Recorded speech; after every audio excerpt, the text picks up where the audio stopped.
또 사연살롱을 찾아주셔서 감사합니다. 40대 워킹맘이에요. 저희 아빠는 제가 6살 때 돌아가셨어요. 그래서 엄마 혼자 저희 5남매를 키우셔야 했죠. 엄마는 아빠가 남기신 돈으로 식당을 차리셨어요. 식당은 그럭저럭 잘 됐습니다. 하지만 친척의 절절한 부탁에 엄마는 할 수 없이 돈을 빌려주셨고 그게 문제가 돼서 저희는 큰 어려움을 겪게 되었어요. 지금 와서 생각하면 남편 여이고 홀몸으로 5남매를 키워야 하는 여자한테 무슨 생각으로 돈을 빌려달라고 했나 싶어요. 여튼 그 친척이 사업을 부도내고 잠적했거든요. 돈만 빌려줬으면 그나마 다행인데 엄마가 연대보증까지 선바람에 우리 집과 식당에는 빨간 딱지가 붙었어요. 결국 엄마는 남의 식당 주방에서 일을 하게 되셨고요. 하지만 5남매의 학비에 생활비를 감당하기엔 역부족이었죠. 그래서 언니와 오빠가 대학을 포기하고 돈을 벌게 됐고 덕분에 저희 집은 사정이 조금 나아질 수 있었어요. 엄마가 병으로 입원하시기 전까지는요. 10여년 동안 몸고생, 마음고생을 너무 많이 하신 탓인지 엄마는 어느 날 갑자기 쓰러지셨고 그렇게 위암 진단을 받으셨어요. 당시 고2였던 저는 그날로 대학 갈 마음을 접었어요. 언니 오빠는 제게 대학에 가라고 했지만 전 그럴 수 없었죠. 언니 오빠한테만 짐을 떠넘기는 건 부당하다고 생각했으니까요. 저는 하루라도 빨리 일을 시작하고 싶었어요. 그래서 학교를 그만두려고 했지만 언니 오빠가 반대를 하더군요. 특히 언니가요. 네가 그러면 엄마 마음이 어떻겠어. 안 그래도 아프신데 당신 때문에 자식 앞길 막는다는 생각에 더 힘드실 거 아냐. 그 말에 전 고등학교는 졸업하기로 했죠. 그리고는 졸업하자마자 바로 취직을 했어요. 저는 건설회사 격리보조로 들어갔어요. 이름만 격리보조였지 온갖 잡무를 다 하는 자리였죠. 하루 종일 커피 심부름을 하고 영수증을 붙이고 우편물을 분류하면 퇴근 시간은 한참 지나있기 일쑤였어요. 제 형편을 모르는 사람들은 이런 말까지 하더군요. 넌 젊은 애가 왜 그런 일을 하느라 시간을 허비하니? 좀 생산적인 일에 시간을 투자해봐. 미래를 위해서 공부도 하고 앞날이 창창한데 왜 그러고 사나 몰라? 하지만 전 제 벌이가 살림의 보탬이 된다는 생각에 뿌듯하기만 했어요.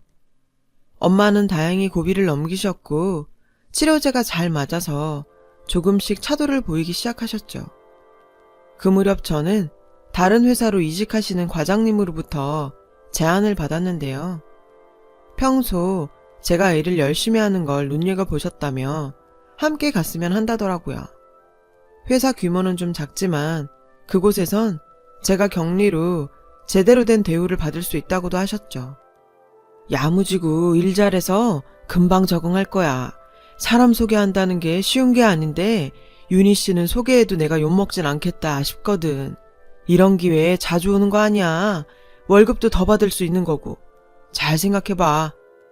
저는 월급이 오를 거라는 말에 회사를 옮기기로 마음먹었어요. 제대로 된 격리를 할 수 있다는 것도 이유가 됐고요. 그렇게 전 회사를 옮기게 되었죠. 처음 갔을 때는 일도 많고 정리가 안 된 파일이 많아서 정말 힘들었어요. 야근도 밥 먹듯 해야 했고요. 처음 몇 달은 괜히 옮겼나 후회가 될 정도였죠. 하지만 조금씩 자리가 잡히자 생각보다 괜찮더라고요. 무엇보다 전보다 월급이 올랐다는 게 큰 힘이 됐어요. 그래 봐야 야근 수당은 없었지만요. 그땐 그런 게 흔한 시기였으니까요. 그리고 얼마 뒤 저는 한 남자를 만나게 됐어요. 그는 거래하는 납품업체 담당 대리였는데 순한 인상과 친절한 모습에 호감을 느꼈거든요. 회사에서도 평도 좋았고요. 저도 속으로 괜찮은 남자라고 생각은 했지만 티를 내지는 않았어요. 누가 누굴 좋아하네, 마음에 뒀네 이런 소리가 듣기 싫었거든요. 또 대리님은 누구에게나 친절하고 트러블 없이 잘 지냈기 때문에 저를 대하는 것도 남들한테 하는 것과 마찬가지라고 생각했거든요. 그런데 하루는 대리님이 우리 회사에 오셔선 제 자리에 바로 오시더라고요. 윤희 씨, 오늘 저녁 시간 돼요? 저랑 밥 좀 먹어줘요. 제가 오늘 시간이 붕 떠서 혼자 밥 먹게 생겨서요. 전 특별한 일은 없긴 한데 근데 저랑 식사하셔도 괜찮으시겠어요? 아우, 저야 완전 땡큐죠. 너무 뜻밖이라 놀랐지만 속으론 엄청 좋았어요. 데이트는 처음이었거든요. 그때까지 제대로 된 연애 한번 못 해본 저는 연애엔 완전 쑥맥이었어요. 저는 그날 대학가 카페에서 처음으로 스파게티를 먹어봤어요. 평소엔 회사에 나이 많은 분들 식성에 맞춰서 먹느라 젊은 사람들이 좋아하는 데를 찾아다닐 기회가 없었거든요. 대리님은 그런 저를 배려해 주시는 것 같아서 정말 고맙더라고요. 저는 대리님과 식사를 마치고 가볍게 맥주를 한잔 했어요. 그런데 헤어질 때 저에게 또 만나도 되냐고 하지 뭐예요. 사실 윤희 씨가 처음부터 마음에 들었어요. 야무지고 생활력도 강한 것 같아서요. 제가 원래 외유내강 스타일을 좋아하는데 윤희 씨가 딱 그런 것 같아요. 그런 말 많이 듣지 않아요? 그 말에 기분이 좋기도 했지만 어쩐지 망설여지더라고요. 너무 갑작스럽게 모든 게 진행되는 것 같았거든요. 게다가 이런 일은 처음이라 낯설기도 했고요. 저는 남자한테 처음 고백을 듣고는 어쩔 줄 몰랐어요. 바보처럼요.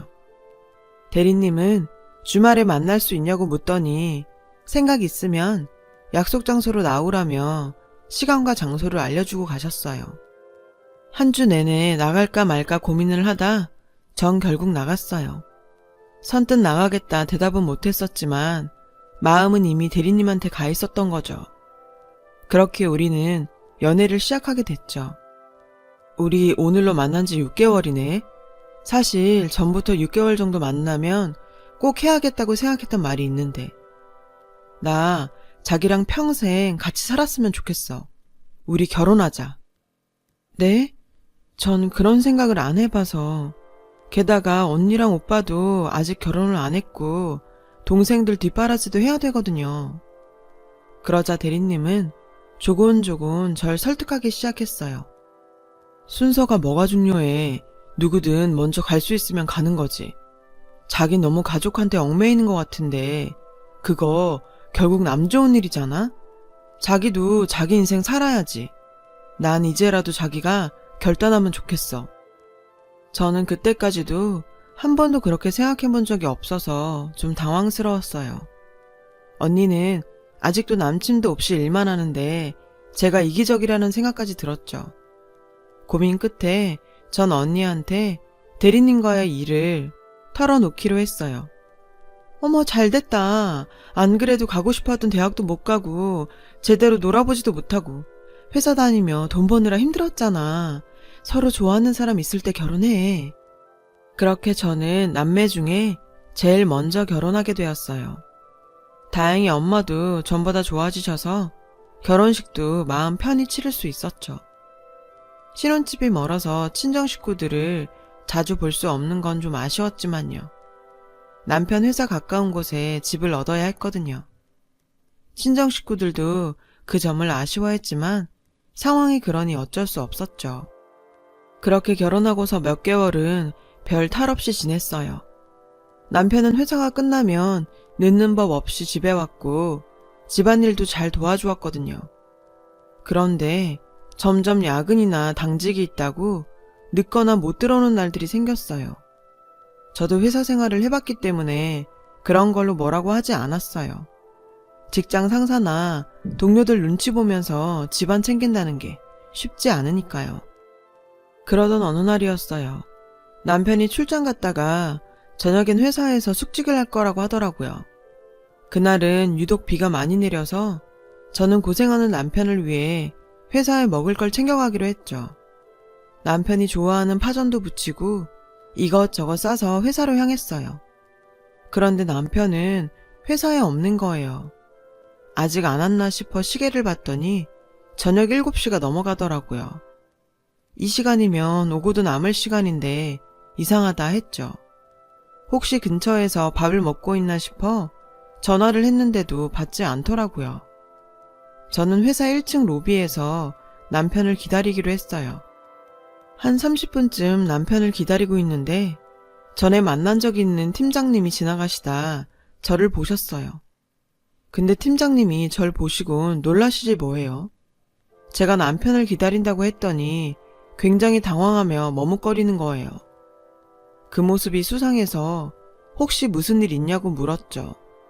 제가 붙잡고 놔주질 않자 팀장님은 결국 어쩔 수 없다는 듯 말하더군요. 남편은 결혼식하고 얼마 안 돼서 회사를 그만뒀다고요. 정말 마른 하늘에 날벼락도 그런 날벼락이 없었어요. 저는 무슨 일이 있었던 건지 아는 대로 말을 해달라고 졸랐죠. 김 대리가 전부터 도박판에 기웃대고 그랬는데 크게 문제될 정도는 아니어서 회사에서도 그냥 넘어갔거든요. 근데 언젠가부터 판돈이 점점 커진다 싶더니 경찰서를 들락거리더라고요. 회사에서도 이 사람 저 사람한테 빌린 돈도 많고요. 저한테도 빌렸어요. 그게 문제가 돼서 일이 이렇게 됐네요. 그러면서 여기 이러고 있다가 다른 사람이라도 보면 돈 달라고 할 테니까 어서 돌아가라며 절 걱정해 주더군요. 어이가 없다는 게 이런 거구나 싶었어요. 저는 결국 남편이 어디 있는지 모른 채 멘붕이 돼서 집으로 돌아왔어요. 밤새도록 남편한테 전화를 해봤지만 남편은 끝내 받지 않았어요. 그렇게 한잠도 못 자고 밤을 꼬박 샌 후 전 경찰에 신고라도 해야겠다 싶어 집을 나서는데 그때 마침 남편이 현관에 들어서지 뭐예요. 아무것도 모르는 남편은 저를 보고 아침 일찍 어디 가냐며 도로 들어가자고 하더군요. 저는 들어와 아침밥을 차리며 남편한테 회사에선 어땠냐고 떠봤어요. 전화는 왜 안 받았냐고요. 그랬더니 출장 간 일이 정말 힘들었다며 오히려 제가 회사에 없으니 갈 맛이 안 난다고 너스레를 떨군 밥 한 그릇을 뚝딱 비우더라고요. 그 모습이 뻔뻔한 것 같기도 하고 너무 아무 일 없는 사람 같기도 해서 어쩌면 팀장님이 악의적으로 거짓말을 했을지 모른다는 생각까지 들 정도였어요. 저는 태평하게 잠이 든 남편을 보며 진실이 뭔지 알아보기로 결심했죠. 남편은 오후 늦게야 출근을 한다며 집을 나섰어요. 남편 뒤를 따라갔어요. 그랬더니 정말 남편은 회사와는 정반대 방향으로 가지 뭐예요. 저는 마음을 다잡고 끝까지 남편 뒤를 밟았어요. 남편은 공원 벤치에 앉아 장기 두는 노인들과 수다를 떨더군요. 너무 한량 같고 한심해 보이는 그 모습에 머리가 핑 돌고 어지러웠어요. 잠시 거기 앉아서 훈수를 두던 남편은 자리에서 일어나 어디론가 가더군요. 남편은 공원을 나와서 공장이 많은 컴컴한 거리에 낡은 건물로 들어갔어요. 저는 무서웠지만 그래도 확인을 해야 했기에 따라 들어갔죠. 정말 남편이 도박을 하는지 아니면 다른 이유가 있어서 여기 온 건지 말이에요. 조심스럽게 어두컴컴하고 낡은 계단을 올라가 남편이 들어간 사무실 앞에서 뽀얀 유리창 사이로 안을 살폈어요. 그 안에는 남자들이 무리를 지어 앉아 담배를 피우며 화투를 치고 있었죠. 그 안에 남편도 있었어요. 저는 심장이 덜컹하고 떨어지는 것만 같았죠. 험악하고 불량해 보이는 사람들 사이에 아무렇지 않게 어울리는 남편을 보고 있자니 입이 안 다물어지더군요. 저는 간신히 그 건물을 나와서 집으로 돌아왔어요. 손발이 덜덜 떨리고 정신이 하나도 없었죠. 어디서부터 어디까지가 남편의 본 모습일지 믿을 수가 없더라고요. 저는 부들부들 떨면서 시어머니한테 전화를 걸었어요. 시어머니는 아무것도 모른 채 평소처럼 편하게 전화를 받으시더라고요. 어쩌면 시어머니도 자기 아들에 대해 모를 수도 있겠다 싶었어요. 전화를 끊은 저는 시어머니가 하시는 갈비집으로 찾아갔어요. 결혼 전 딱 한 번 본 게 다여서 주소를 찾아 기억을 더듬어가며 갔어요. 밖에서 보니 시어머니는 카운터에 앉아 손님을 받고 계시더라고요. 마침 저녁 식사 시간대라서 가게 안은 사람들로 붐비고 있었어요. 시어머니가 손님 자리를 안내하느라 자리를 뜨자 저는 가게 안으로 들어갔어요. 그런데 무슨 일로 혼자 왔는지 물으시면 뭐라고 대답해야 할지 몰라서 문 앞에 서서 그저 망설이고 있었죠. 그때 어떤 여자가 엄마라고 부르며 시어머니한테 다가가는 거예요. 30대 중반쯤 돼 보이는 여자였는데 처음 보는 사람이었어요. 가게 일을 오래 한 사람이라서 시어머니한테 엄마라고 부르는 걸까? 저는 알 수 없는 불안감을 억누르며 가게로 들어갔어요. 그랬더니 절 발견한 시어머니 얼굴이 사색이 되지 뭐예요. 어머니, 저 왔어요. 어머니? 엄마 아는 사람이야? 누군데 엄마한테 어머니래? 여자는 인상을 쓰며 저와 시어머니를 번갈아 봤어요. 시어머니는 제 손목을 끌고 무작정 밖으로 나왔죠. 가게에서 좀 떨어진 곳에 다다르자 시어머니는 자초지종을 설명하셨어요. 세댁, 사실 난 세댁 시어머니가 아니야. 내가 세댁 남편한테 돈 빌려준 게 있는데 하도 갚지 않아서 찾아갔더니 자기가 곧 결혼을 한다고 어머니 노릇만 해주면 마음 잡고 이래서 갚겠다더라고. 세댁을 속인 건 미안하지만 어떡해. 돈은 받아야겠고 해서 해줬지 뭐. 결혼하면 제대로 일을 하겠지 싶어서. 근데 아직도 돈을 안 주네. 내가 아주 미치겠어. 그러면서 자기 딸은 전혀 모르는 일이고 돈 빌려준 것도 알면 큰일 나니까 다시는 가게로 찾아오지 말라고 신신당부를 하더군요. 가짜 시어머니가 가고 난 뒤 저는 그 자리에 털썩 주저앉았어요. 대체 이 사람한테 거짓이 아닌 게 있긴 한 걸까 하는 생각이 들 정도였어요. 남편은 밤늦게 들어와서 회사 일 때문에 피곤하다며 거실에 대자로 뻗어서 밥을 차려달라더군요. 저는 아무 내색도 하지 않고 해달라는 대로 해줬어요. 남편이 작정하고 절 속인 이상 저도 섣불리 움직여선 안 될 것 같았거든요. 진실을 파헤쳐 보기로 했어요. 다음날 아침 남편은 넥타이를 메고 양복을 싹 빼입고 출근한다며 나갔어요. 저는 바로 행동에 들어갔죠. 시아버지, 시동생, 이모님이라고 만났던 사람들을 찾아보기로 했어요. 그랬더니 시아버지 역할을 해준 사람은 같이 화투를 치다 만난 사람이었고 시동생과 이모님은 돈을 받고 알바를 한 거였더라고요. 이런 식으로 저를 평생 속일 수 있을 거라고 생각을 하다니 정말 말이 안 나왔어요. 저는 마음을 단단히 먹고 남편이 오기를 기다렸어요. 남편은 회사 퇴근 시간에 맞춰 집에 들어왔어요. 한 손에 치킨 봉투를 들고서 말이죠. 오랜만에 치킨이나 먹자. 맨날 밥 먹기도 지겨워서 말이야. 여기 내가 전에 말한 그 치킨집인데 진짜 한 번 먹으면 계속 생각난다니까. 이제 맨날 이것만 먹자고 할걸? 그래? 그렇게 맛있는 집이 있어? 그 치킨집에서도 돈을 빌린 건 아니고? 그러자 남편 안색이 확 바뀌더니 대체 무슨 소리냐고 버럭 소리를 지르더군요. 그 뻔뻔한 행동에 더 화가 났어요. 어제 도시락 싸들고 당신 회사 갔다가 팀장님 만났어. 도박하다가 회사 사람들한테 빚지고 잘린 거라 시부모님, 도련님, 이모님도 다 가짜라는 거. 나 다 알게 됐다고. 당신 공원 뒤 공장에서 도박하는 것도 다 봤으니까 변명할 생각 하지 마. 대체 언제까지 날 속이려고 한 거야? 저는 적어도 남편이 미안해할 줄 알았는데 그건 큰 착각이었죠. 적반하장으로 어디 남편 뒤를 몰래 밟냐며 왜 사생활을 들추냐지 뭐예요? 사생활이라니. 아니 어떻게 그게 사생활이에요? 기가 막혀서 정말. 게다가 제가 당장 헤어지자고 하니까 오히려 엄포를 놓더라고요. 웃기지 마. 내가 헤어질 것 같으면 그런 생쇼를 하면서 결혼했겠어? 어차피 알게 될 거 이렇게 되길 잘했네. 내일부터 당신이 돈 벌어와. 빚은 갚아야 될 거 아냐. 나는 당신 생활력 그거 하나 본 거니까 이제 본 좀 뽑아야겠어. 그러면서 제가 집을 나가기라도 하면 친정에 가서 다 뒤집어 놓을 거라고, 다 가만 안 둘 거라는 거 있죠. 자기가 하는지 안 하는지 두고 보라며 치킨을 바닥에 던져버리곤 방으로 들어가 버렸어요.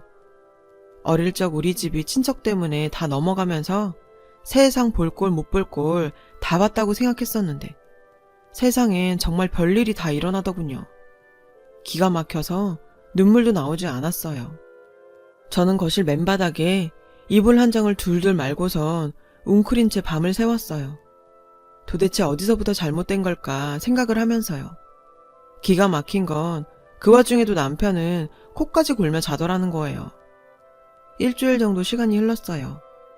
그 사이 남편을 절 볼 때마다 취직해서 돈 벌어오라고 닥달을 해댔어요.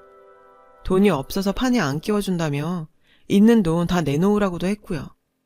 판돈이 떨어진 남편은 며칠 동안 집에만 있었어요. 일도 안 하고 빈둥거리며 제게 취직하라는 소리만 떠들어댔죠. 그러던 어느 날이었어요. 남편이 통화하는 소리를 듣게 되었죠. 예, 형님. 이번 판 뜨는 거 틀림없죠? 아우, 걱정 마세요. 제가 누군데요. 돈은 다 마련했고요. 이번에 크게 따서 형님 돈도 다 갚을게요. 저 못 믿으세요? 틀림없다니까요. 아무래도 도박판이 크게 벌어질 모양이었어요. 저는 시장을 간다고 하곤 집으로 나와 경찰서로 향했어요. 그리곤 형사한테 자초지종을 다 얘기했죠. 제 얘기를 수첩에 상세히 적던 형사님은 잘 알겠다며 걱정 말고 남편이 나갈 때 자기에게 연락만 달라고 하시더군요.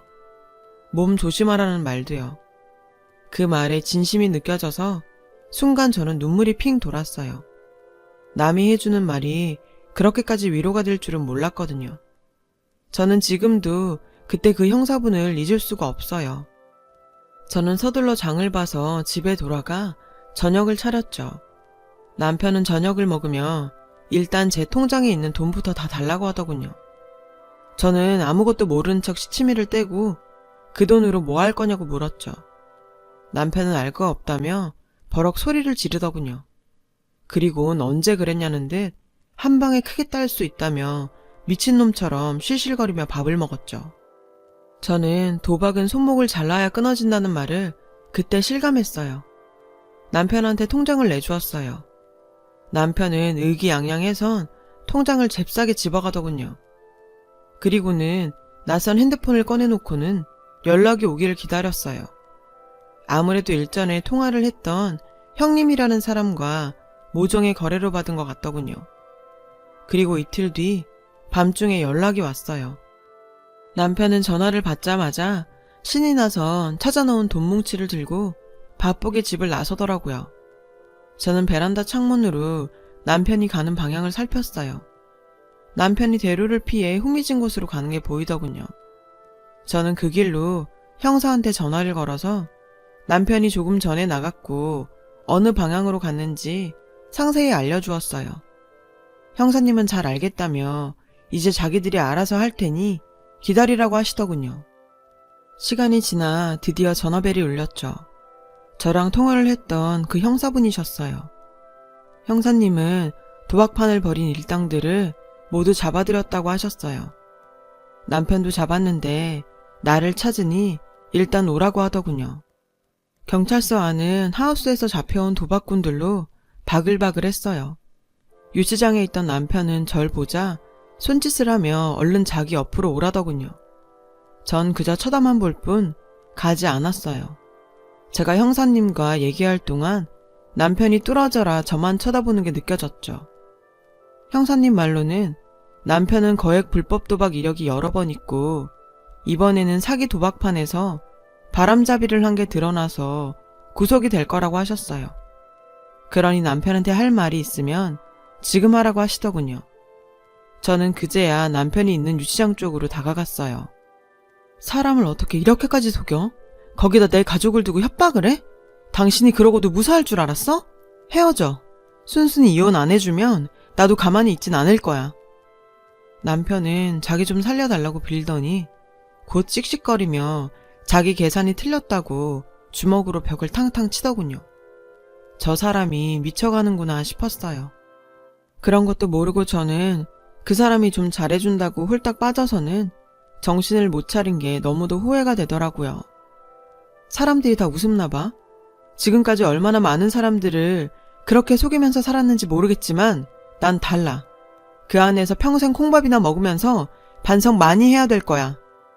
남편이 저를 부르는 소리를 뒤로하고 그날로 짐을 싸서 친정으로 돌아왔고 저희 짧은 결혼 생활은 그렇게 끝이 났어요.